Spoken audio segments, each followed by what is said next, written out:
Hey y'all, I am making a tomato gravy to go over biscuits. As you can see, I got the bacon chopped up in there and seared a little bit, added some onion to that, and then I'm going to sprinkle in some black pepper. I love lots of black pepper in my tomato gravy. I'm going to add a little bit of kosher salt to that. This is a recipe that one of my friend's dad was making one morning before school. Add a little bit of brown sugar to that. It's going to take that tartness out. Anyway, I thought he was making spaghetti. He surprised me to tell me, no, we're going to have this on biscuits for breakfast. You sit right down there, little girl.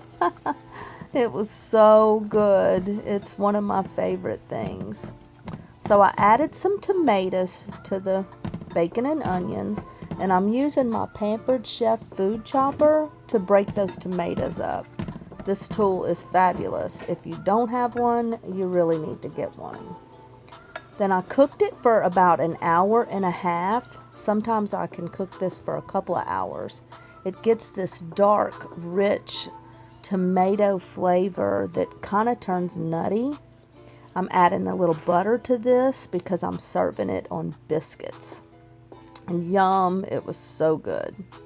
I had lots of leftovers.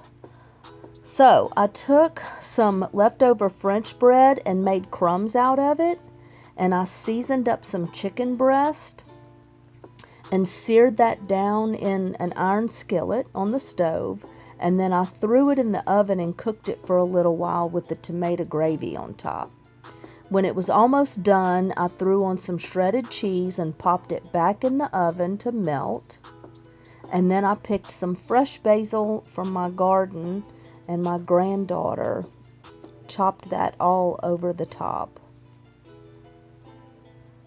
We made a little couscous and some green beans to go with it.